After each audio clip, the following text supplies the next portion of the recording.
Hello, let's see.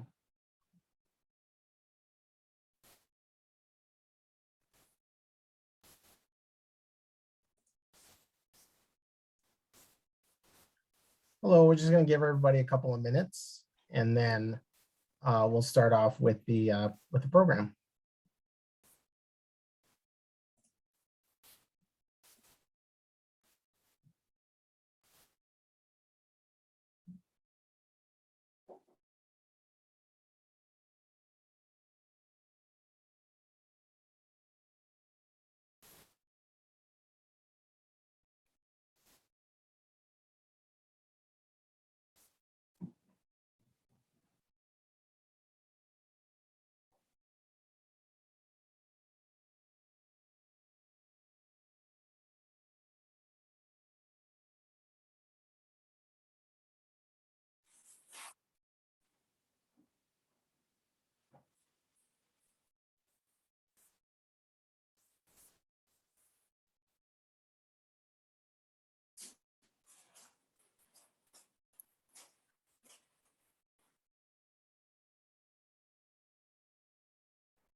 Okay, we'll start the program now. Hopefully people will be coming in and everyone who's wanted to be here is here.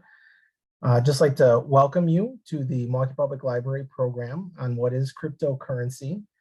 My name is Tony Frausto. I am the MPL Coordinator of General Reference, and I'm located at Central Library. So let's get started.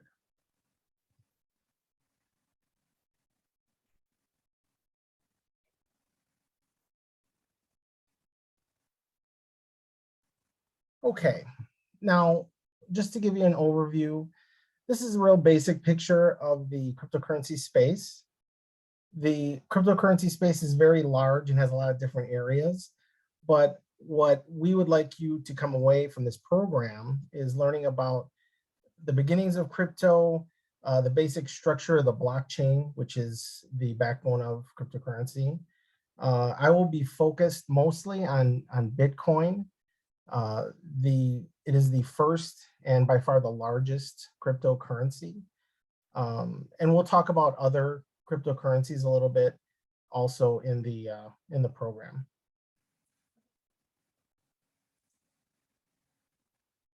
First of all, obviously this presentation is educational. This is not financial advice. I would hope and suggest very strongly that you not use any of the information you hear today as financial advice. What we want is to give you a base of knowledge and information and go from there. Okay, let's start out with some definitions. What is cryptocurrency? Or what is currency, excuse me? Well, currency is a system of money in use in a particular country. Now that could be US dollars, British pounds, Mexican pesos, whatever. The key idea here is that these currencies are printed by centralized banks controlled by governments. The United States Treasury controls the printing of American dollars. they decide how much money to print, whether to increase that printing or to decrease that printing. But the key here is it's centralized and only they can make that decision. Now let's go to what is cryptocurrency.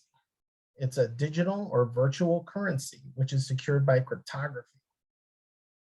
First of all, remember, there's no actual dollars and cents when it comes to cryptocurrency. This is all digital, which as of this point, a lot of people are used to not holding a lot of actual physical dollars and cents. So it makes it a little easier for people to kind of get a hold of. But the real key here is it is decentralized. It is not controlled by any central government. No government can say how much Bitcoin is created. So that's an important idea to remember. And a part of this goes to banks. Now, as you know, we all use banks, and when you go and scan your card at the gas station, information goes to your bank, and which tells the gas station whether or not you have enough money to pay for it, and then we'll transfer the funds. Now remember, this is at a centralized location.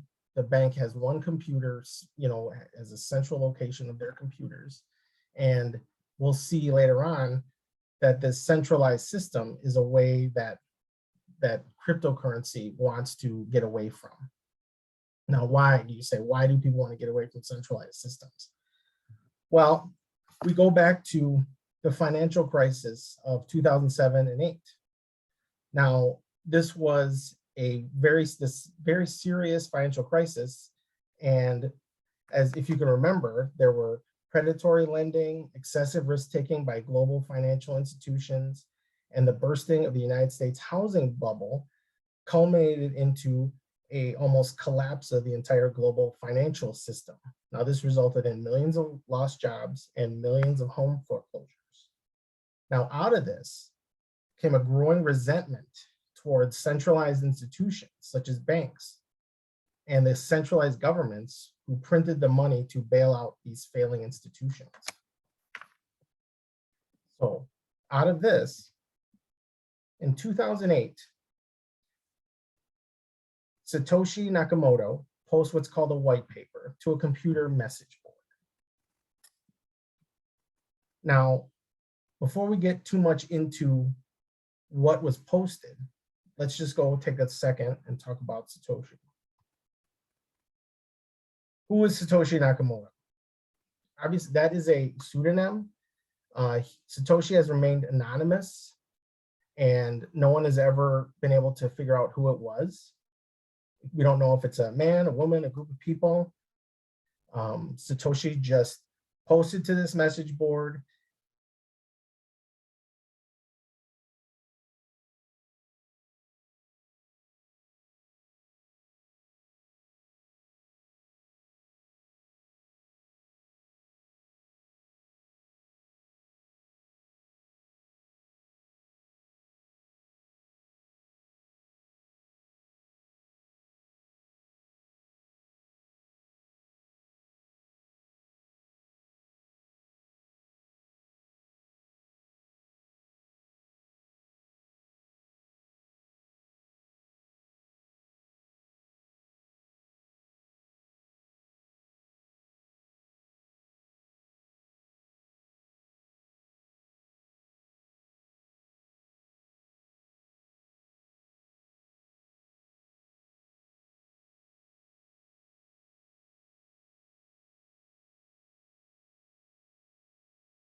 Hey everyone, please hang on just a moment. We are figuring out some technical difficulties on the library's end, so please sit tight and we thank you for your patience.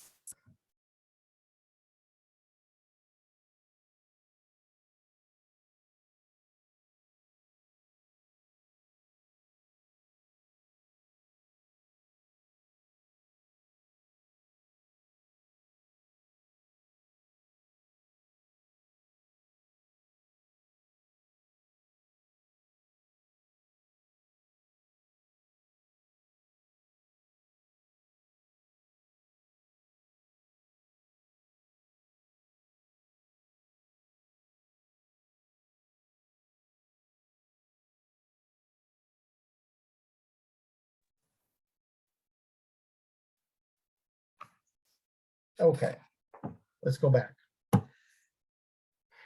In 2008, Satoshi had an idea called Bitcoin, and the idea was to have peer-to-peer electronic cash to allow online payments without going through a financial institution.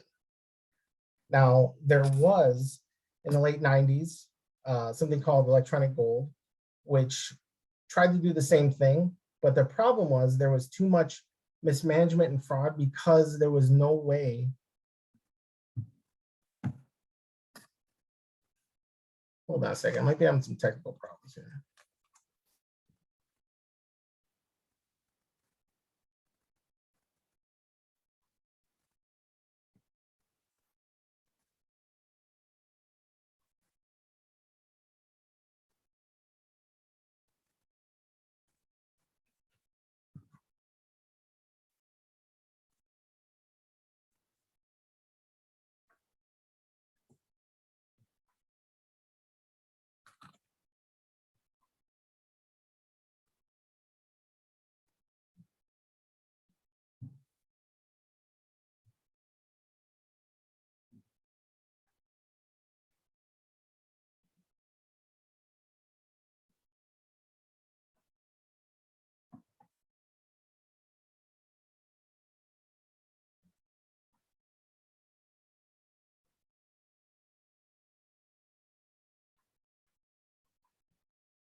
Okay, sorry about that.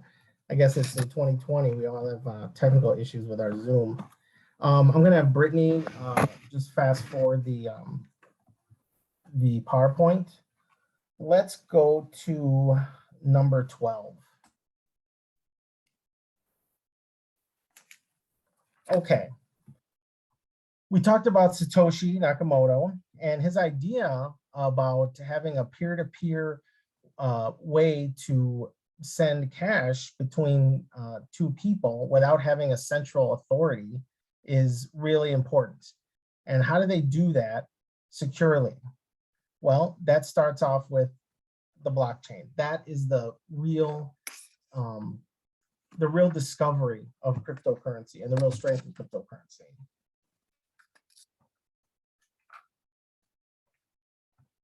Now, next slide, please.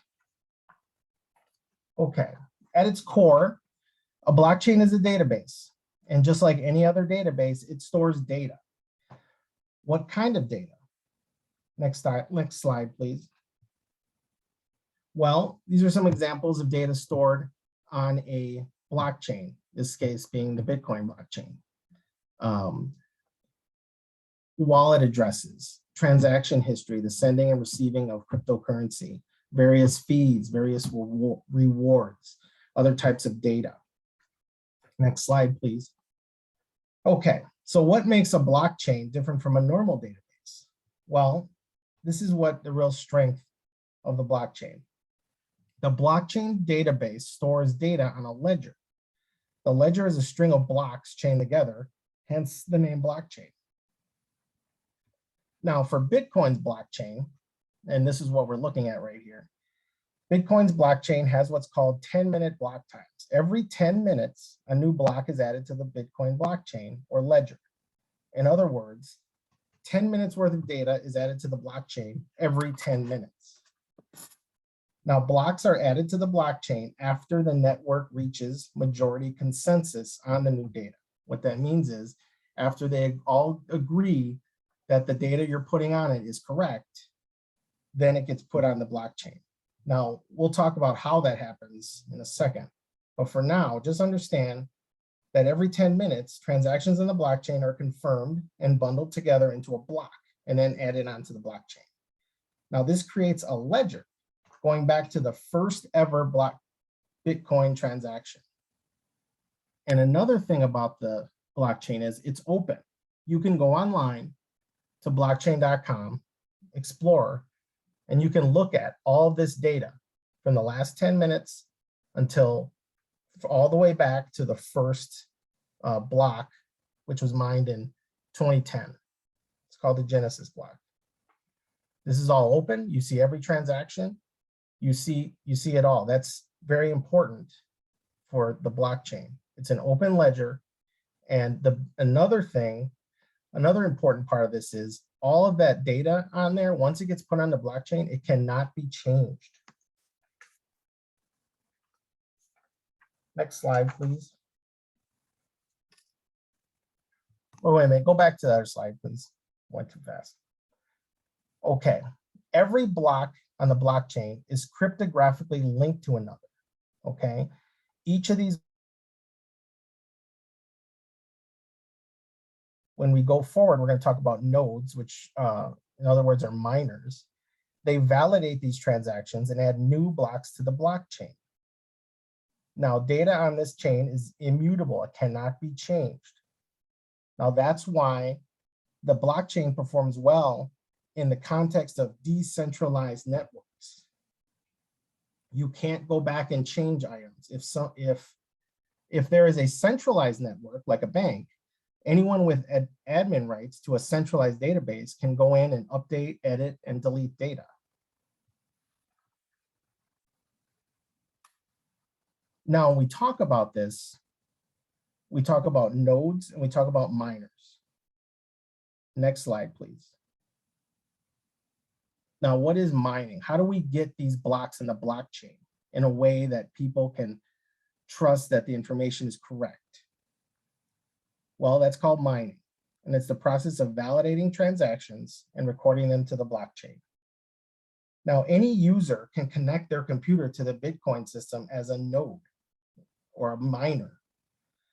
Each node or miner hosts an updated blockchain. Blocks added to the blockchain are immediately shown in the blockchains of every other node. The more nodes there are, the more identical versions of the blockchain exist. Bitcoin has millions of nodes.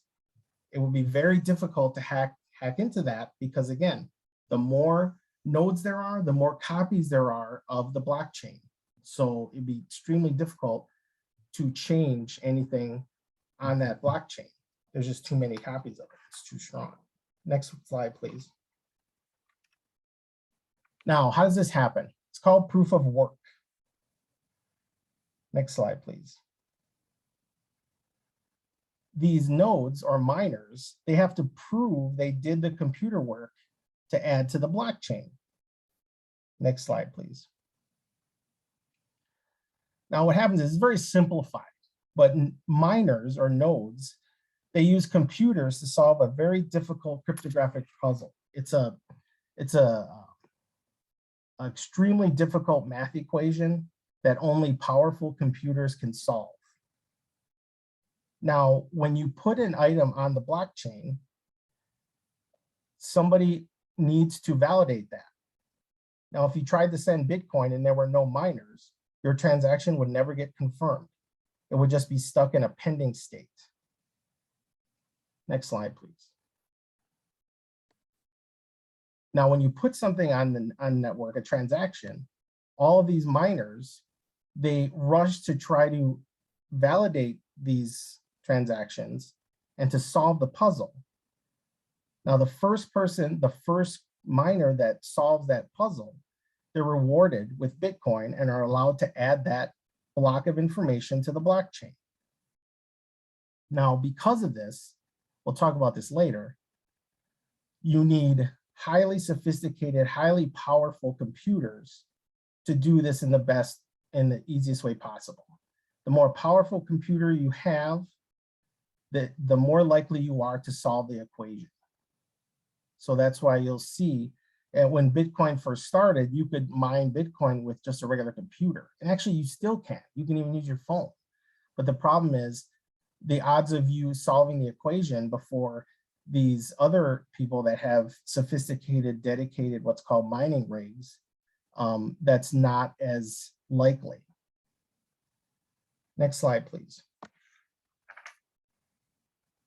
Okay. Now we talked about how mining is, or how the blockchain is an open ledger. Now, as we go on, like I said, you can go to blockchain.com, explore, and you can see items like this. This is just a screenshot of a block. It gives you the number of the block, when it was mined, when it was mint, and when it was confirmed.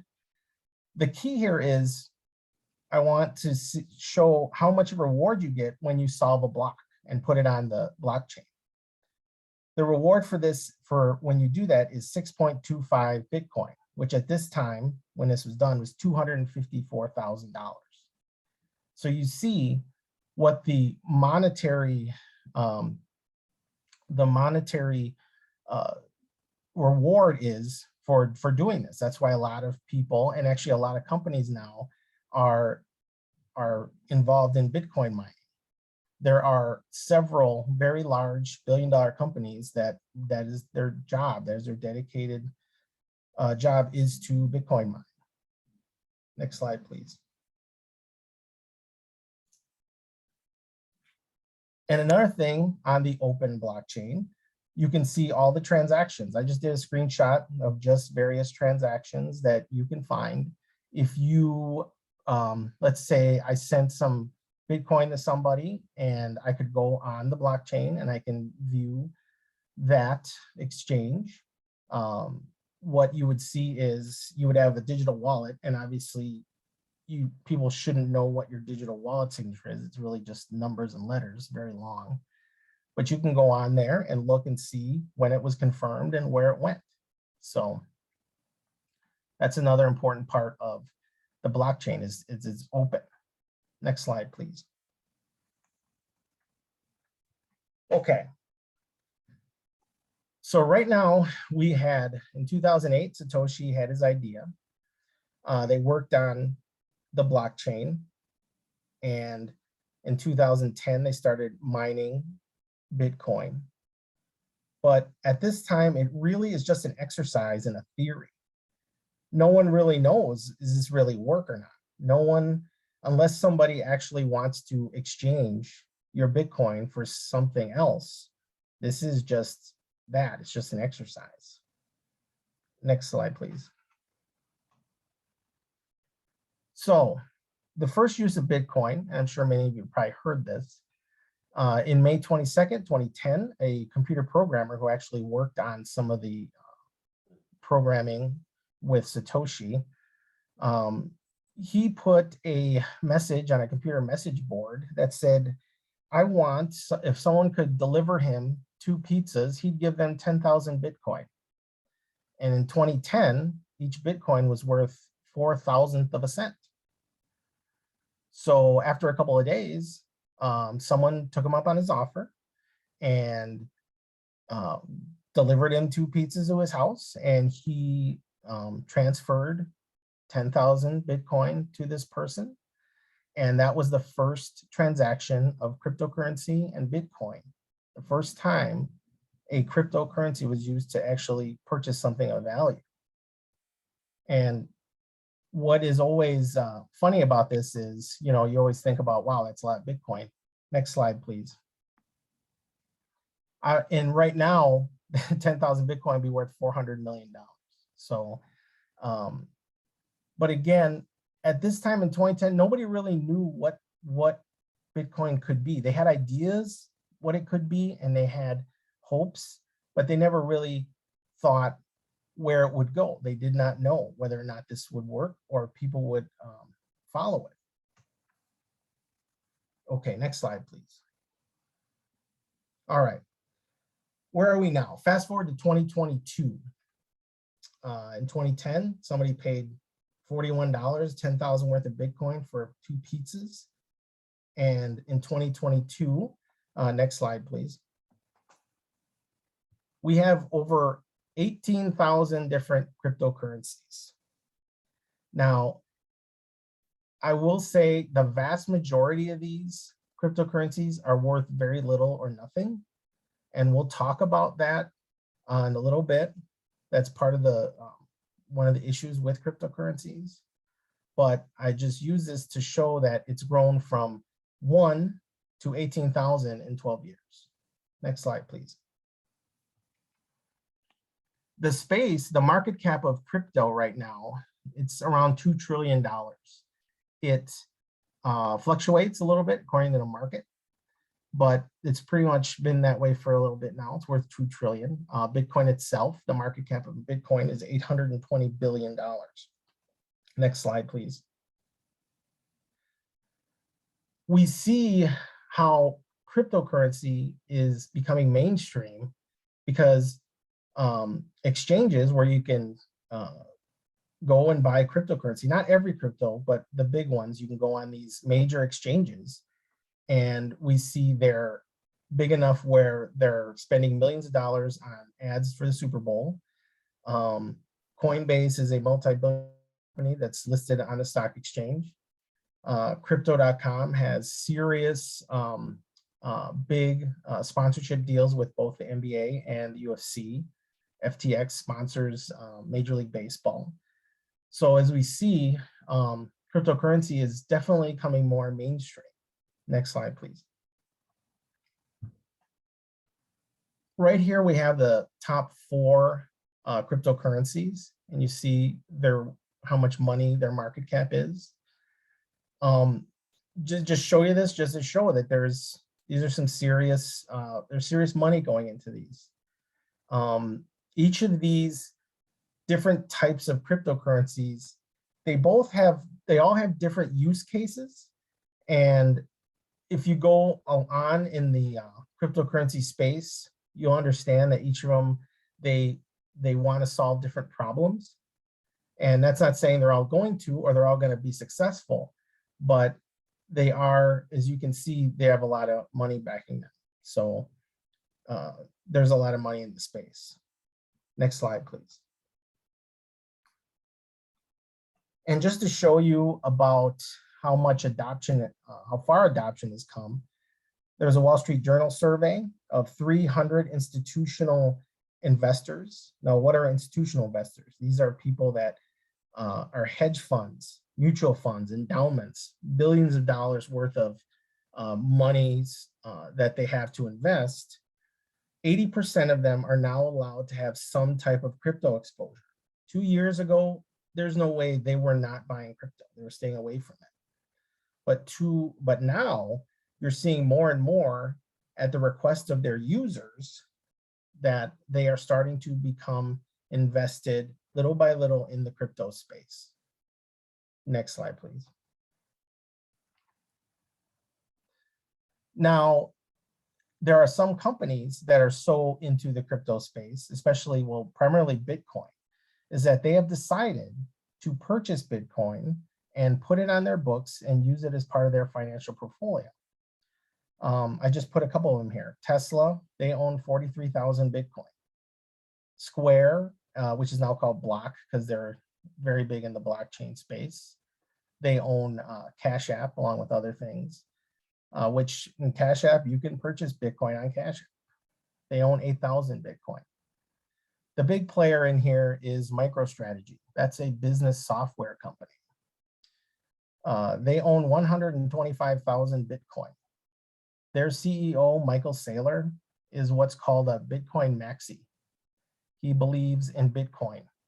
He believes in Bitcoin as a store of value. What does that mean? He says he'd rather buy $1 billion worth of Bitcoin than have $1 billion in cash and put it in the bank. Why? Because in his opinion, inflation eats away at the purchasing power, the buying power of that money. $1 billion today, in 5 years, it's not going to be worth that $1 billion. Whereas in his opinion, Bitcoin will be worth that much. It will hold. It's called a hedge, inflation hedge. And he calls it like digital gold. It's a way it's going to keep its value. Now that's his opinion, and he's gone all in on it. So these are some of the companies that have started to use cryptocurrency and Bitcoin to further their own bottom lines. But with all this good news and all this big money, there are issues involved. Next slide, please. Obviously, there's some issues. Next slide, please. Okay. There's a few issues with cryptocurrency. One is not regulated. Now, when I say it's not regulated, what I mean is not the exchanges like crypto.com, Coinbase, FTX. They follow all the rules. They're regulated by the United States government. You can go on there and you can buy cryptocurrency. What I do mean is the majority of the 18,000 cryptocurrencies that are in the space are, so many of them are literally just scams. They are, what happens is somebody will create a coin based on, usually on some animal or a rocket ship or something, and they will pay social media influencers on TikTok and Instagram and Twitter and YouTube, and they'll pay them to shill their coin to their followers. And what they will do is, hey, this coin is awesome. You know, everyone should buy it. It's going to go 100x. It's going to go to the moon. And people will listen to them and they'll buy it. And they'll see the price of the coin, whatever coin is, will go up because all these people are buying it. However, when the backers of the coin see it reach a certain height, a certain price, what they'll do is they'll just decide they'll sell all the coins. They'll sell all of their coins. And the influencers will sell their coins, because a lot of times they're paid in the coin they're shilling. And so they'll make money. Whereas when they start selling, the price goes down to, little or zero. So the people that invested in it thinking they were gonna invest $1,000 and get $10,000 in a week, they lost their money. Now, this happens a lot in the crypto space. And what is needed is more regulation and more coverage where the government really goes after people that are doing this. And only when this happens can you really start to legitimize cryptocurrency in a major way and become even more mainstream, because people have to be able to believe in what they're investing in. Second of all, it's a volatile price. Right now, what it is we're in what's called price discovery. They call it price discovery. We're still trying to figure out the prices for a lot of these cryptocurrencies. When you talk about Bitcoin, I believe right before I logged on, I checked, it was around $40,000 for a coin. In previous years, it's gone down a lot. It's crashed down 50% and then gone back up. These are not, these are prices which can go up very fast, and they also go down very fast. So until it gets to a point where it sort of finds its proper price, that's what I call price discovery, that's going to happen. So that's an issue. People get into these thinking they're going to just go up. In reality, sometimes that doesn't happen. So people have to realize these are a lot of these are very speculative assets, and only invest accordingly. The third thing is it's hard to understand. You know, we go through this, like this whole program, people talk about what is cryptocurrency. It's not a real currency. Well, when you say it's not a real currency, there's no paper, there's no coins. This is all digital. And I think for a lot of people that's difficult to grasp. And that also allows people, if it's hard to understand, it's easy to fool them and get them believing in something that's a scam or fraudulent. So the space needs to get some type of regulation to curtail this, and people need to educate themselves on what is cryptocurrency and educate themselves on what they are buying. Sometimes people buy things and they don't really know what they're buying. They're just buying because someone told them to, and it's going to go, they're going to make a lot of money in it. And that's not the best way to do it. Next slide, please. And one of the biggest issues with cryptocurrency, you may have heard this before also, is its environmental concerns. Next slide, please. Like I said before, the blockchain, the Bitcoin blockchain uses a lot of computer power. The stronger computer power you have, the more likely you are to solve that puzzle and to get that reward. So because of that, these big companies that, I mean, they're just people that do Bitcoin mine. They do have their own mining rigs, but there also are a number of serious billion-dollar companies that have giant Bitcoin mining farms that all they're doing is trying to solve the equation. They're all racing to solve that equation, that next 10-minute equation, and they get that 6.25 Bitcoin, which is over $200,000 every 10 minutes. They're all trying to get that reward. So the more computers they have, the easier it is to get that reward, but also the more power they use. So that is a serious issue. Now, miners do see this. Next slide, please. They understand this. Over 50% of miners are now in the United States, and they are gravitating towards having their mines in places where there are cheaper renewable energy sources. A lot in the Southwest, where there's solar farms and their wind farms, hydroelectric power. And the miners understand the issue, and it's even helpful to their bottom line to have use as cheap electricity as they can. So I think as we move forward, using renewable energy, trying to find these places where cheap energy exists, renewable energy helps that. Even I just read that El Salvador, which actually considers Bitcoin legal tender there, the only country that does, they are considering geothermal mining operations. They have a volcano there that they want to put a Bitcoin mining operation using the geothermal energy of the volcano.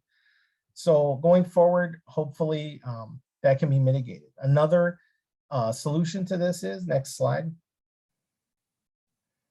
computer chips. The computer chips that power these powerful mining rigs, they're designing them to be more efficient.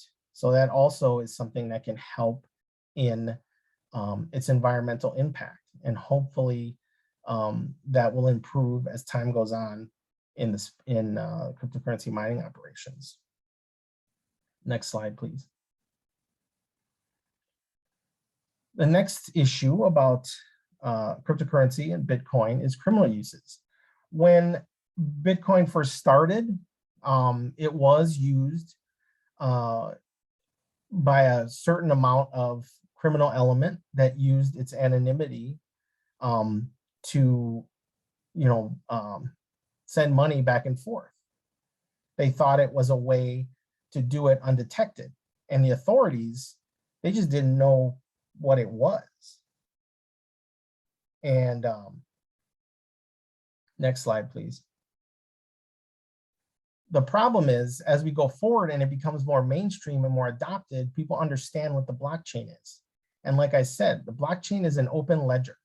You can see it. You can see the transfers. So it makes transfers easy to follow. A few months ago or last year, you may remember there was a hacking of a gas pipeline in the East Coast, and they ransomed the pipeline and they paid in Bitcoin. Very shortly after that ransom was paid, the Justice Department recovered that Bitcoin. And the reason is because you can see where those transactions went. The Bitcoin is marked, you can see it. It's like having a marked bill. Whenever that pops up on a blockchain, you can pull it off the blockchain, a public blockchain, but eventually you're going to have to put it on there to spend it or send it somewhere else. So believe me, the authorities would like people to do these criminal activities on a blockchain where it makes it a lot easier to track and follow. And there is much, much more criminal activities and money laundering that goes on in banks than on cryptocurrency. And recently there was a study by the Rand Corporation that studied crypto transactions, and they found that 99% of crypto transactions are legal. And I think as it becomes more mainstream, like I said, it becomes less of an issue with criminal enterprises using it. Next slide, please. Okay, we've gone through some of the issues. Let's try some of the strengths. One is it is secure. The blockchain is secure. It's protected by millions of nodes, we say miners. The more decentralization equals more security. It's unlike a centralized system like a bank, which gets hacked and compromised on a regular basis. We see every so often some bank or phone company or something, they get hacked and people's information gets leaked out. It has not happened. I can say it has not happened to the blockchain, the Bitcoin blockchain. People have been trying to find a way to hack into it for 12 years. And like I said, the more nodes there are, the stronger it is because it's not in just one place. You'd have to change it in over half of the places that have nodes, which is it just becomes an impossible task. Second of all, accessibility. When we talk about 2 billion people are unbanked, 2 billion people, many of which are in developing countries, they don't have access to a bank. And hence, they don't have access to the bank's financial systems and their offerings. So what cryptocurrency does, it allows people without a bank account to move money back and forth. If you ever have to wire money to somebody in another country, somebody that doesn't have a bank account, you have to wire it to them. That wiring takes days and has lots of fees associated with it. Now, if that person has all they need is a digital wallet on their phone, you can send money to that person within minutes. And the fees are usually just a few pennies. So cryptocurrency and the use of this decentralized system, it allows so many people access to a financial future, essentially. Next slide, please. Okay. We see where crypto is now. What about the future? The future, there's a lot about cryptocurrency that it's just started on its journey. A lot of people liken crypto in 2022 to the internet in the early 90s. And at some point, it will become, people say, that's their opinion, that it will become a part of our normal everyday financial life. One of the things that they talk about in the crypto space is what's called decentralized finance, or DeFi. This is, think of it as banking services without a bank. Right now, you can go on various exchanges, not the big exchanges, but you can get loans through crypto. You can buy a car with crypto. You can do everything that a bank, all the offerings that a bank do. You can loan your money through crypto without a bank. Now, there's a lot of pitfalls to this, but I'm just pointing that out to say there's a lot of possibilities. I'm not sure where it's going to go, but there are a lot of possibilities for it. When we talk about identity, the idea of voting on the blockchain has been put forward. Remember, it's a decentralized system where information can't be changed. So some people think that's a good way to hold voting records so you can be sure they're secure. We talk about things like real estate, title, and other ownership info could be kept in the blockchain. It'll always be correct and it can't be changed. It can't be lost. It can't be compromised. Someone can't hack into a system and get that information. So the future is pretty wide for cryptocurrency. I really don't know. There's a lot of possibilities to it. And I think it's important to kind of just keep watching the space and try to keep yourself informed on the different changes. But I do believe that going forward, you will be seeing more and more adoption of cryptocurrency by large institutions. But in the end, I'm not really sure where it's going to go, but I'm hopeful. And I think it's a positive thing for society. Next slide, please. Now, I know that we have a few minutes left, so if we have any questions.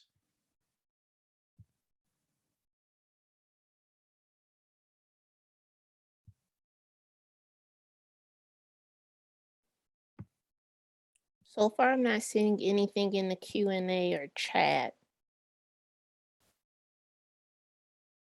Okay. Well, I'd like to just, as far as cryptocurrency goes, it's a complicated issue. It's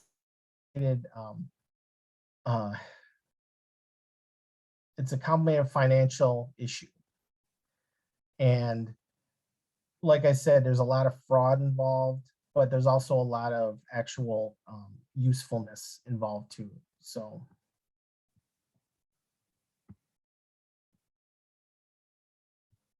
Okay. Here's some questions. Yeah, I see a couple questions. Say, how does one start with crypto funds? Do you buy it with money? Well, what you would do is one of the exchanges like Coinbase or FTX or crypto.com, you go on that website and you fill out their information, just like a bank. You fill out your personal information, and what you can do is you just, like buying anything else, like buying a stock, you put your credit card or your bank card information in and say, okay, I want to buy $50 worth of Bitcoin. And then you buy it and it's in your wallet in there. Now, that's a whole nother, can of worms when you talk about holding your crypto money, your cryptocurrency. And if people want that, I can do another program on how to buy and secure your cryptocurrency. But yeah, that's the way it is. You would just do that.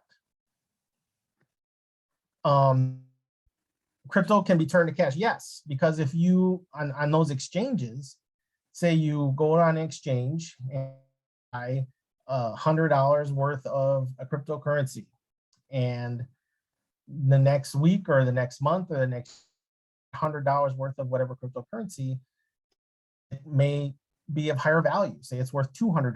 You say, I want to cash it in. Then you just go on that same exchange and you exchange your Bitcoin or whatever into US dollars, and you have it sent to your bank account. The big thing is, though, always another thing I should remember, if you cash in your cryptocurrency, if you make money from cryptocurrency, you have to pay taxes on it. Don't try to avoid it. The IRS knows this. So If you buy a cryptocurrency for $100 and it turns into $1,000 and you cash out, you're gonna have to pay taxes on that $1,000, that capital gain. It's considered a capital gain. So that's what, make sure you do that. Now, are there any books?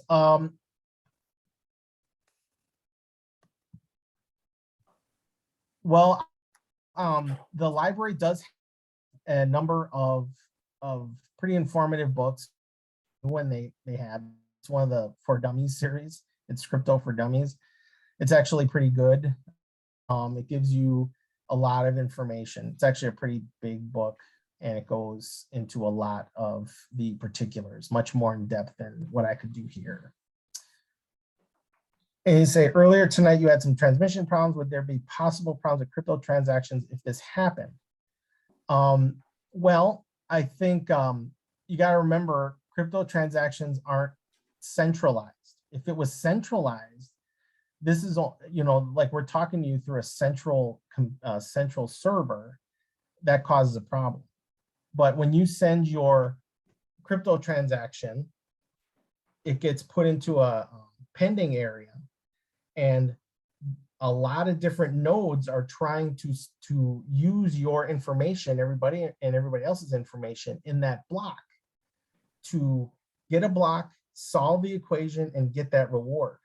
So if it's happening somewhere, if there's a miscommunication in the line somewhere, it most likely isn't everywhere.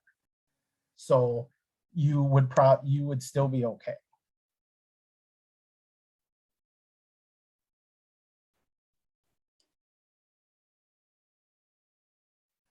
I see a question from Sarah. You said that one of the benefits of cryptocurrency is access to banking for those that don't traditionally have access, but you also said it takes a powerful computer to mine and make money. So is it rich that will end up making all the money? That's a good question, because that's a debate that happens in the crypto space. The people that are mining, they're making money, but you don't need money to access it. You can have a free digital wallet, and somebody can send you, that has a wallet, can send you cryptocurrency for virtually free.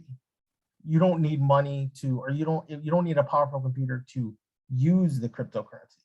You need a powerful computer to mine the cryptocurrency. That's what the blockchain is. Oh, and let me say, when we talk about proof of work, which is using powerful computers, and we talk about environmental concerns because it uses a lot of power, that proof of work, that's not the only way to mine cryptocurrency. Other cryptocurrencies, such as Cardano and other things, they're what's called proof of stake. So there is another option. That's another way to validate blocks in the blockchain, but it's a little more complicated. But just to say, you don't have to use that huge computer power to validate blocks. So that's much better.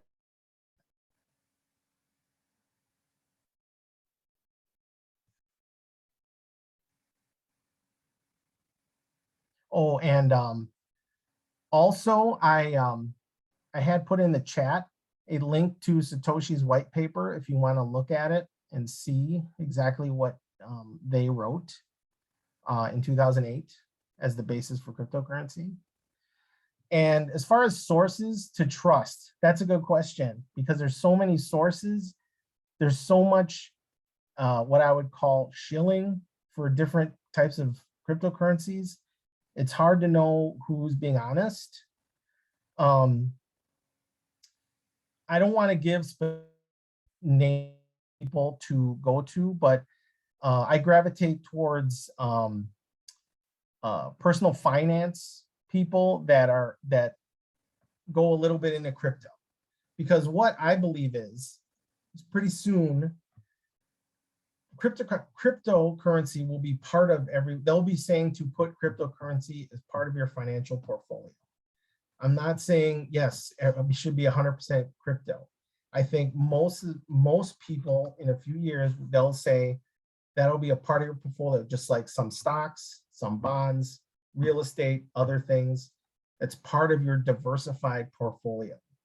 I think most of the smaller cryptocurrencies won't be around, but in the end, there will be a set, maybe 10, that'll be used for various uses. And those will be the ones that those will be the ones that will be popular and everyone will use.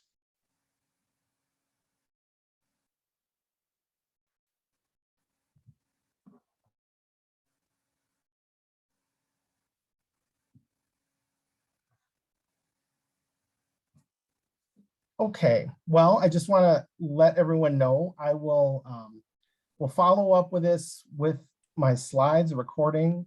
We put the link to Satoshi's paper and other resources. Oh, excuse me, Tony. There are 2 more questions that popped up. Oh, let's see.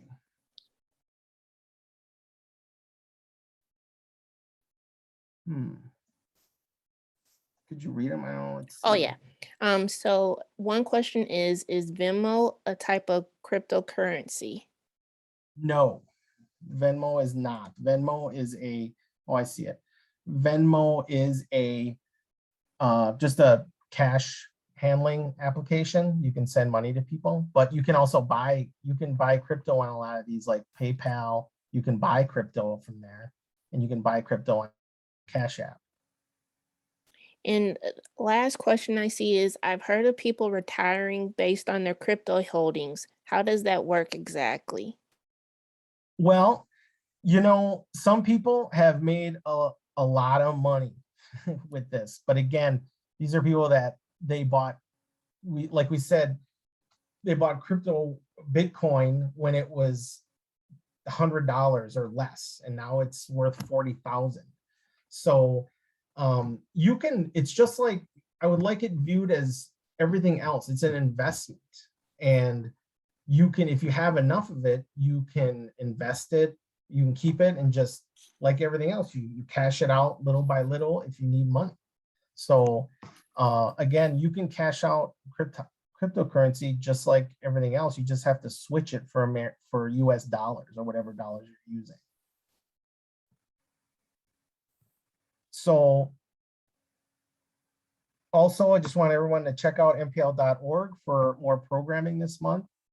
I'd really like to say thank you and sorry for the technical issues, but I'm really glad I was able to bring the program to you. I hope it was informative and you learned a little bit more about cryptocurrency, and I hope you have a good day.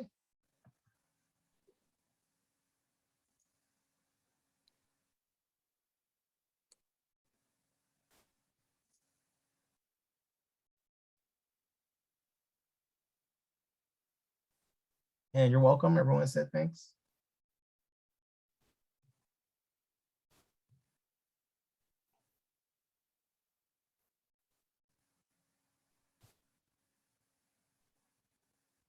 And I would say it's a lot. Cryptocurrency is a very complicated subject. Like I said, it's a hard subject to get your head around. And I just scratched the surface, literally.